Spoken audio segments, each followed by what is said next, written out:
Brought to you by Agilus Diagnostics.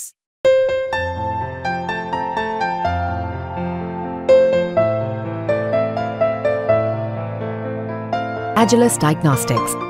महाराष्ट्रात येणाऱ्या विधानसभा निवडणुकीसाठी तयारी जी आहे ते बघायला मिळत आहे.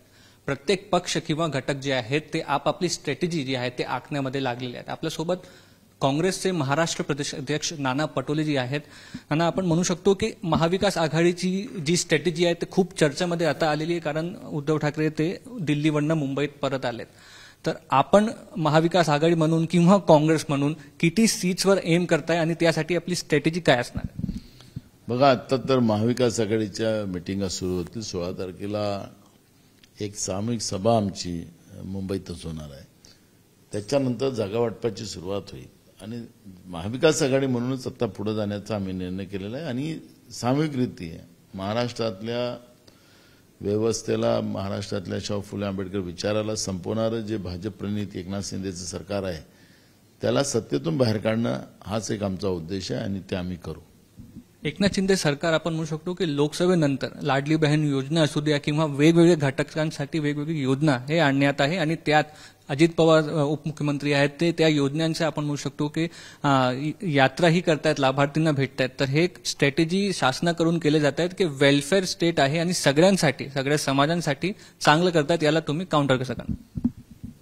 निवडणुकीच्या तोंडावर घोषणा करणं, काही घोषणा चालू करणं हे काही सरकारची नियत नसते. हे सरकारचं जनतेची दिशाभूल करणं, 5 वर्ष जनतेला लुटायचं आणि महिना 2 महिने वाटायचं, ते याला लोक समजतात आहे.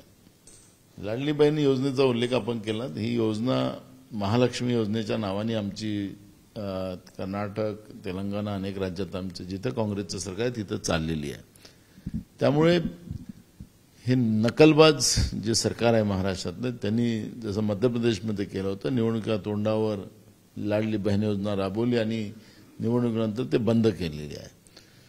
काँग्रेस या योजनेला कंटिन्यू चालवतील. काँग्रेसच्या संजय गांधी निराधार योजना असतील, गरिबांसाठी, विधवा महिलांसाठी, रॅशनच्या दुकानात धान्य असतील, ह्या सगळ्या गोष्टी काँग्रेसने सुरू केलेल्या आहेत.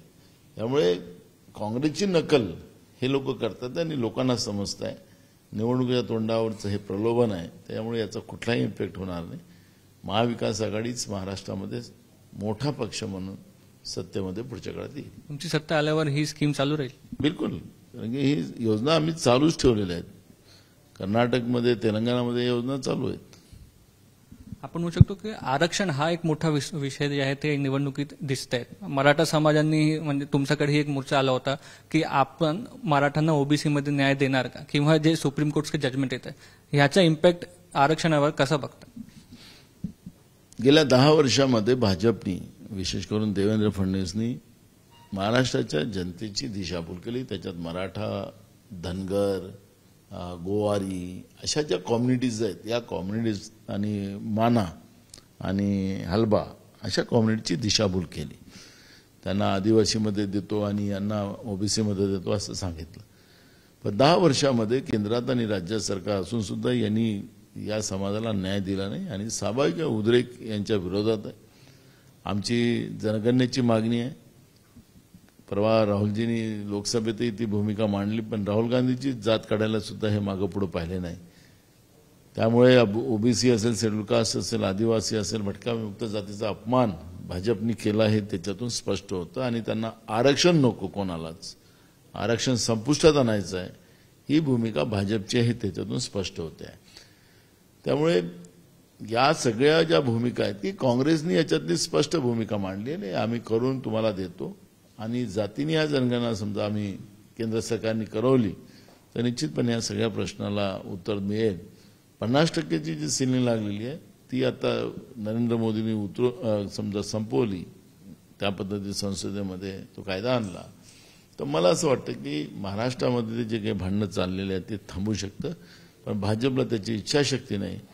लोकांनी भांडत राहायचं आणि आपल्याला सत्ता भोगता येईल अशा पद्धतीचा दृष्टिकोन भाजपने ठरवलेला आहे आणि त्याच्यामुळे या सगळ्या उद्रेक आपल्याला पाहायला मिळतो. दुसरीकडे आपण म्हणू शकतो की कमिटी वगैरे बनलेली आहेत, सीट शेअरिंगचे डिस्कशन सुरू झाले. कधीपर्यंत हे सीट शेअरिंग फायनलाइज होऊ शकते असं चित्र दिसतं? या सगळ्या सीट शेअरिंगच्या बाबतचं भूमिका आता सप्टेंबर महिन्यातच जाणार.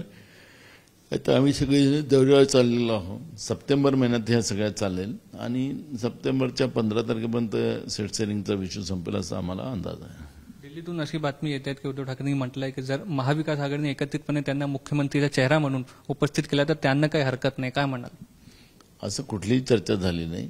ही मीडिया बातम्या आहेत आणि आता जे आम्हाला माहिती आहे त्या माहितीप्रमाणे आम्ही सगळेजण बसून सीट शेअरिंग करून सामूहिकरित्या आम्ही निवडणुकीच्या पुढे जाऊ अशा पद्धतीची भूमिका काँग्रेस पक्षाच्या हायकमांडने घेतलेली आहे. ते उद्धवजीला पण मान्य आहे. सीएम फेस कसं ठरवण्यात जाणार आहे? हे सगळे आमदार निवडून आल्यानंतर त्याच्यातून आम्ही संसदीय पद्धतीने निवडू. आपण म्हणू शकतो की महाराष्ट्रात जे वेग आहे ते आलेलं आहे निवडणुकीची तयारीसाठी आणि सीट शेअरिंग आपण म्हणू शकतो सप्टेंबर 15 पर्यंत जाईल असं नाना पटोले म्हणतात. कॅमेरा पर्सन साई प्रसाद पाटील सोबत मुस्तफा शेख, मुंबईत.